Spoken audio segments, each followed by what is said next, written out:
दास्तान ईमान फरोशों की जिल्द अव्वल किस्त 4 हिस्सा 7। सातवीं लड़की जब सुल्तान को कत्ल करने आई, अचानक उन पर आफत टूट पड़ी। बालियान ने बुलंद आवाज से बार बार कहा, हम हथियार डालना चाहते हैं, लड़कियों को काहिरा ले जा रहे हैं। वो हमला आवरों को सुल्तान अयूबी के फौजी समझ रहा था, लेकिन एक खंजर ने उसके दिल में उतरकर उसे खामोश कर दिया। उसके दोस्त इतने ज्यादा आदमियों के ऐसे अचानक हमले का मुकाबला न कर सके, संभलने से पहले ही खत्म हो गए। सलीबियों का छापा कामयाब था, लड़कियां आजाद हो चुकी थीं। छापा मारों ने फौरन अपनी जगह ले आए। उन्होंने कमांडर को पहचान लिया, वो भी उनकी पार्टी का जासूस था। उन्होंने रात वहीं बसर करने का फैसला किया और पहरे के लिए 2 संतरी खड़े कर दिए जो डेरे के इर्द गिर्द घूमने लगे। सुल्तान अयूबी के भेजे सवार इस जगह से अभी दूर थे जहाँ कैदी लड़कियां बालियान के आदमियों ने रिहा कराई थीं। वो रात को भी चले जा रहे थे। वो ताक़ुब में वक्त ज़ाया नहीं करना चाहते थे। जहाँ उन पर हमला हुआ था वहाँ पहुंचकर मशल जलाकर देखा, राबिन, उसके साथियों और मुहाफ़िज़ों की लाशें पड़ी थीं। ये चीरी फाड़ी और खाई लाशें थीं। उस वक्त भी सारी लूंडियाँ और गीदड़ उन्हें खा रहे थे, जो सवारों को देखकर भाग गए। मुहाफिज अपने कमांडर को उस जगह भी ले गया जहां से उसने घोड़ा खोला था। वहां से मशल की रोशनी में जमीन देखी गई। घोड़ों के कदमों के निशान जाने वालों की समत की निशानदेही कर रहे थे, मगर रात के वक्त उन निशानों को देख देख कर चलना मुश्किल था, तो रात को वहीं कयाम का फैसला किया गया। सलीबी पार्टी के कैंप में सब जाग रहे थे, वो बहुत खुश थे। कमांडर ने फैसला किया था कि शहर की तारीकी में बहरे रूम की तरफ रवाना हो जाएंगे। मैग्नाना मारियोस ने कहा, मकसद अभी पूरा नहीं हुआ, सलाउद्दीन अयूबी को कत्ल करना बाकी है। कमांडर ने कहा, ये उस सूरत में मुमकिन था वो लड़कियों के पीछे कायरा जाते। अब वो कायरा से बहुत दूर है, इसलिए कत्ल की मुहिम खत्म की जाती है। मैग्नाना मारियोस ने कहा, ये मेरी मुहिम है जिसे मौत के सिवा कोई खत्म नहीं कर सकता। मैंने सलाउद्दीन अयूबी को कत्ल करने का हल्फ उठाया था। मुझे एक साथी और एक लड़की की जरूरत है। कमांडर ने कहा, यह फैसला मुझे करना है, हमें क्या करना है, सब पर फर्ज है मेरा हुक्म माने। मैग्नाना मारियोस ने कहा, मैं किसी के हुक्म का पाबंद नहीं, तुम सब खुदा के हुक्म के पाबंद हो। कमांडर ने उसे डांट दिया। मैग्नाना मारियोस ने उठकर कमांडर पर तलवार सूंट ली। उनके साथी दरमियान में आ गए। मैग्नाना ने कहा, मैं खुदा का धुतकारा हुआ इंसान हूँ, मैं गुनाह और बेइंसाफी के दरमियान भटक रहा हूँ। क्या तुम जानते हो मुझे 30 साल कैद में क्यों डाला गया था? 5 साल हो गए मेरी एक बहन जिसकी उम्र 16 साल थी अगवा कर ली गई थी। मैं गरीब आदमी हूँ, मेरा बाप मर चुका है, माँ अंधी है, मेरे छोटे छोटे बच्चे हैं। मेहनत मशक्कत करके मैं उन सब का पेट पालता था। मैंने गिरजे में सलीब पर लटके हुए यीशु मसीह के बुत से बहुत दफा पूछा था कि मैं गरीब क्यों हूँ। मैंने कभी गुनाह नहीं किया, मैं जन्नतदारी से इतनी मेहनत करता हूँ, मगर मेरे कुंबे के पेट फिर भी खाली रहते हैं। मेरी माँ को खुदा ने क्यों अंधा किया है? यीशु मसीह ने मुझे कोई जवाब नहीं दिया। और जब कुंवारी बहन अगवा हो गई तो मैंने गिरजे में जाकर कुंवारी मरियम की तस्वीर से पूछा था कि मेरी कुंवारी बहन के कुंवारेपन पर तुझे तरस क्यों नहीं आया? वो मासूम थी, इस पर खुदा ने ये जुल्म किया था कि उसे खूबसूरती दे दी थी। मुझे यीशु मसीह ने भी कोई जवाब नहीं दिया, मुझे कुंवारी मरियम ने भी कोई जवाब नहीं दिया। एक रोज मुझे एक बहुत ही अमीर आदमी के नौकर ने बताया कि तुम्हारी बहन इस अमीर आदमी के घर में है। वो अयाश आदमी है, कुंवारियों को अगवा करता है, थोड़े दिन उनके साथ खेलता है और उन्हें कहीं गायब कर देता है। लेकिन वो आदमी बादशाह के दरबार में बैठता है, लोग उसकी इज्जत करते हैं। बादशाह ने उसे रुतबे की तलवार दी है। गुनाहगार होते हुए खुदा उस पर खुश है। दुनिया का कानून उसके हाथ में खिलौना है।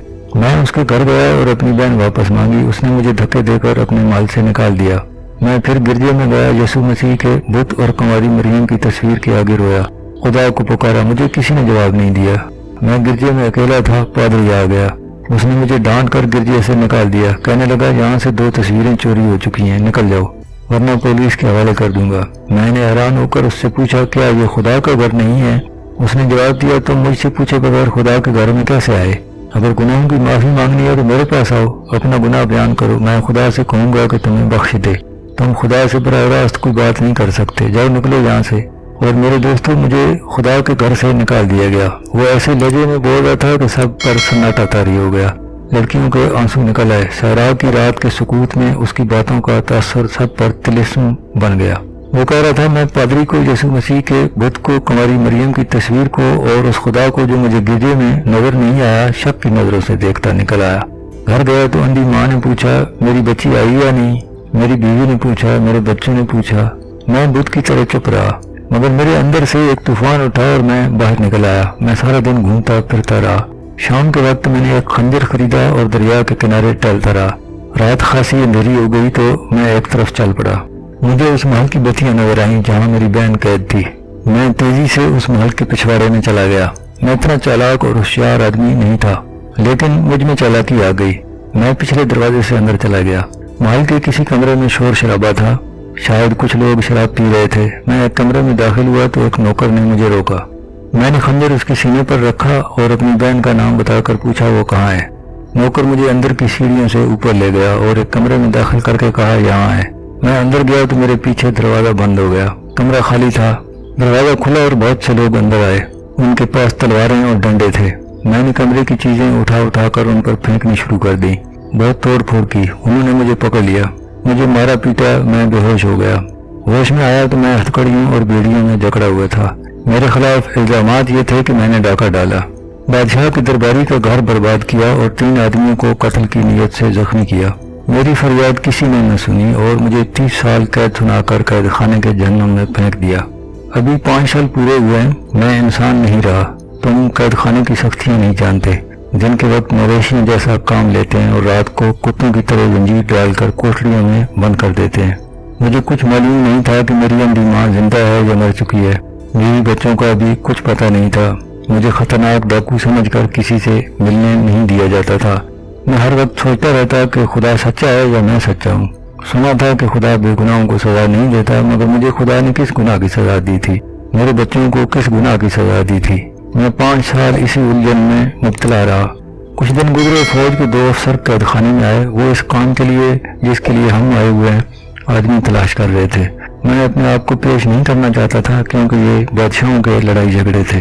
मुझे किसी बादशाह के साथ दिलचस्पी नहीं थी, लेकिन मैंने जब सुना कि चंद एक ईसाई लड़कियों को मुसलमानों की कैद से आज़ाद कराना है तो मेरे दिल में अपनी बहन का ख्याल आ गया। हमें बताया गया था कि मुसलमान काबिल नफरत कौम है। मैंने ये इरादा किया कि मैं ईसाई लड़कियों को मुसलमानों की कैद से आज़ाद कराऊंगा तो खुदा अगर सच्चा है तो मेरी बहन को उस जालिम ईसाई के पंजे से छुड़ा देगा। फिर फौजी अफसरों ने कहा कि एक मुसलमान बादशाह को कत्ल करना है तो मैंने उसे जवा का काम समझा और अपने आप को पेश कर दिया, मगर शर्त ये रखी कि मुझे इतनी रकम दी जाए जो मैं अपने कुंबे को दे सकूं। उन्होंने रकम देने का वादा किया और ये भी कहा कि अगर तुम समंदर पार मारे गए तो तुम्हारे कुंबे को इतनी ज्यादा रकम दी जाएगी कि सारी उम्र के लिए वो किसी के मोहताज नहीं रहेंगे। उसने अपने साथियों की तरफ इशारा करके कहा, ये 2 मेरे एक साथ कैद खाने में थे, इन्होंने भी अपने आप को पेश कर दिया। हमसे सैकड़ों बातें पूछी गई। हम तीनों ने उन्हें यकीन दिला दिया कि हम अपनी कौम और अपने मजहब को धोखा नहीं देंगे। मैंने दरअसल अपने कुंबे के लिए अपनी जान फरोख्त कर दी है। कैद खाने से निकालने से पहले एक पादरी ने हमें बताया कि मुसलमानों का कत्लेआम तमाम गुनाह बख्शवा देता है और ईसाई लड़कियों को मुसलमानों की कैद से आज़ाद कराओगे तो सीधे जन्नत में जाओगे। मैंने पादरी से पूछा कि खुदा कहाँ है। उसने जो जवाब दिया इससे मेरी तसल्ली नहीं हुई।